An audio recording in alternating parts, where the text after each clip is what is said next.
President Dana White here to announce some more badass fights.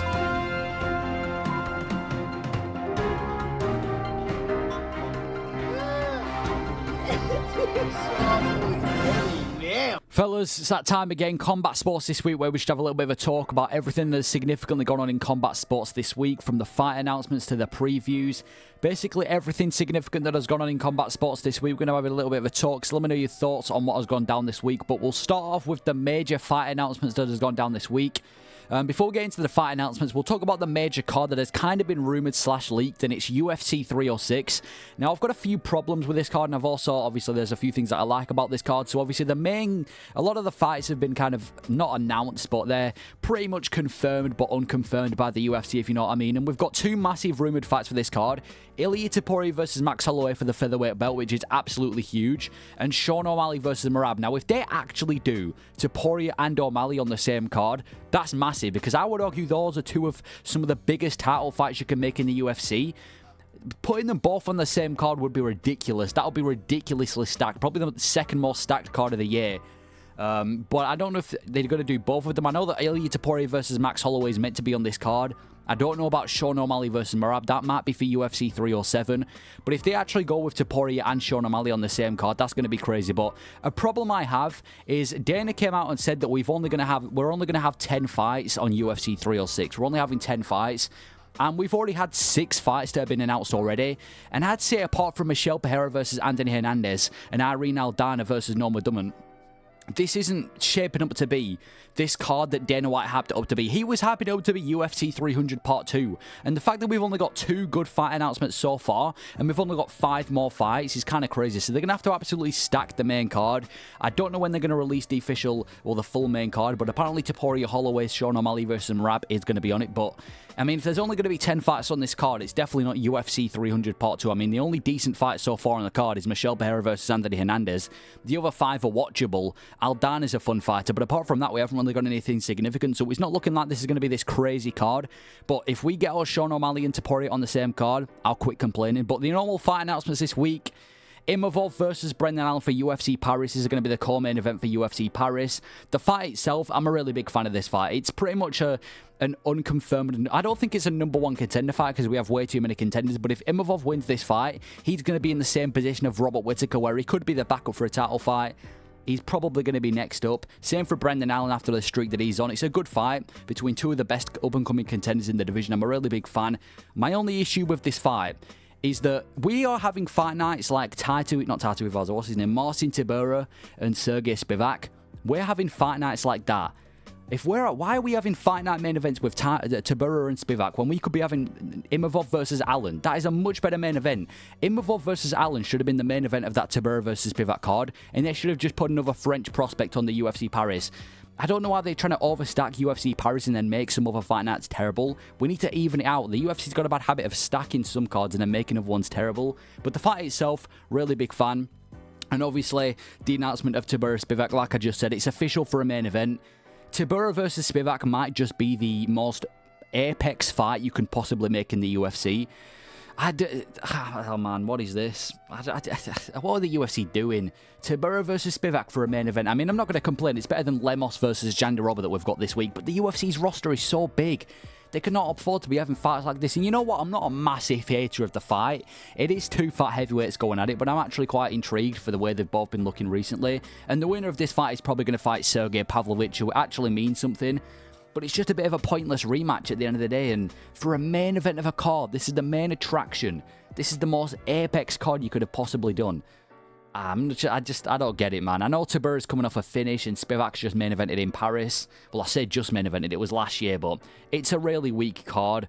That's probably going to be a card that, you know, is one of those cards that will look back as one of the worst cards this year. A couple of fight announcements. Grant Dawson's going to be back. The most boring prospect in the lightweight division against Rafa Garcia. Kevin Doucette versus Brian Battle. That's going to be for UFC Paris. That's actually a really good fight. Kevin Doucette is a massive prospect. Brian Battle has looked great recently. I can't wait for that fight. So those of the main fight announcements this week. Nothing crazy, just a couple rumors surrounding UFC 306 and a couple shitty fight nights. Jon Jones is back in controversy. So early this week, he got charged with 2 misdemeanors involving that drug testing agent. We talked about this before, where he essentially just refused to do the drug testing thing, and, you know, they filed like a domestic abuse case. Now, it has been official in the last 24 hours that Jon Jones pled not guilty, but there are a few rules. He can't break the law, he can't possess any firearms, he can't consume alcohol, and he can't take any illegal substances. Now, in my opinion, this is nearly impossible for Jones to do. This is a bigger test for Jones than Stipe Miocic.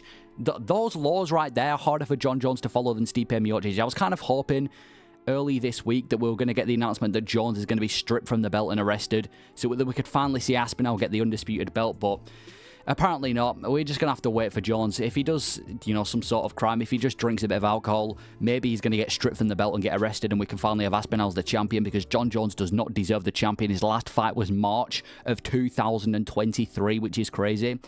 Taking it anyway, away from Jon Jones, Bobby Green has officially changed his name to King Green. Now, I saw this because I was looking at the lightweight rankings while I was making one of my videos, and he's number 15th. King Green, he's now changed his name. A lot of people in the comment section have had a problem with this. A lot of people think it's a bit childish that he's changing his name to King. I'm also confused what he's going to be announced as. Are they going to announce him as King Green? Paddy Pimblett's had something to say, calling himself the King Slayer. He's had a lot to say about Bobby Green. Don't know why he's changed his name to King. A bit of a random thing, but that's something surrounding Bobby Green. Khamzat Chimaev is now papped up for the first time since his massive injury. Well, actually, it's his second time. The first time was when he tried to scam his fans. But he's papped up since his injury, and he's basically come out and said that he wants his return to be in October, and he thinks he deserves a title shot because for some reason he thinks he's the first fighter in UFC history to win 7 fights without fighting a belt. Well, there's a lot that I can think of off the top of my head.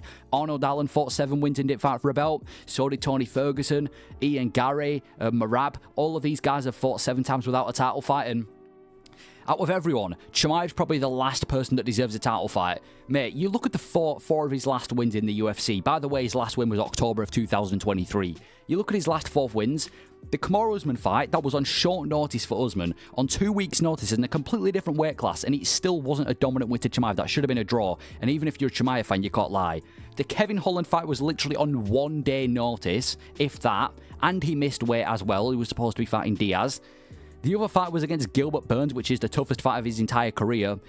He's the last person that deserves a title shot. He had a chance to get that title shot in October if he'd have beaten Robert Whittaker at UFC Saudi Arabia. And he pulled out. He pulled out of his best opportunity. I'm not saying it's his fault for getting ill, but he pulled out. It's his fault. I think we should do Chimaev versus somebody like Cannonier or something, and then we can give him a #1 contender fight. He's at least 2 fights away from a title fight, especially in the division like middleweight that has like 20 contenders.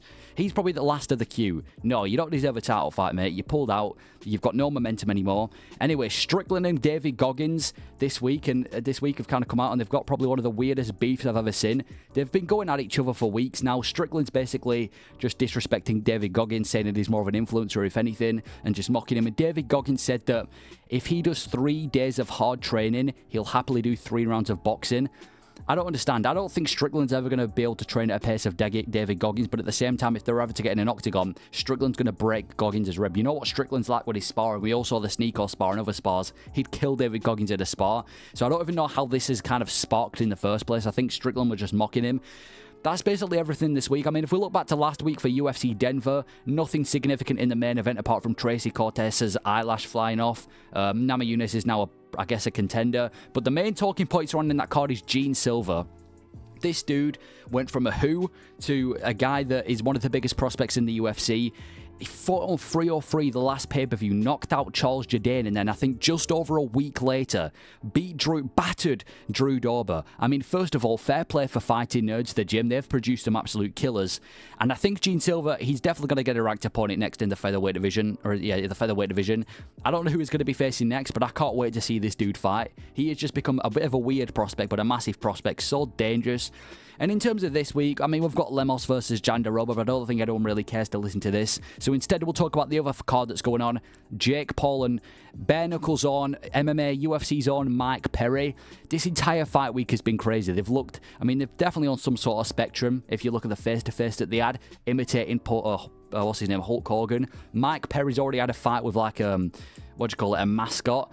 It should be fun. I mean, it's a boxing match. I would have much preferred it to be an MMA fight or a bare knuckle fight, at least, you know, that's safe for Jake Paul. But no, it's a boxing match. I think Jake Paul's going to get it done. I think he's a really good boxer when he's fighting MMA fights. He's a Mike Perry. He's probably going to be his toughest MMA fighter to date, but I'm still going to go with Jake Paul to win this one. Wouldn't surprise me if there's put somewhat dodgy in Mike Perry's, you know, negotiations. But that is everything surrounding combat sports this week. Nothing crazy has gone down. Just a couple things here and there. And I mean, I think everyone's going to be tuning into the Mike Perry fight this weekend rather than Lemos versus Janda Roberts. Let me know your thoughts on what's gone on this week. Thank you for watching.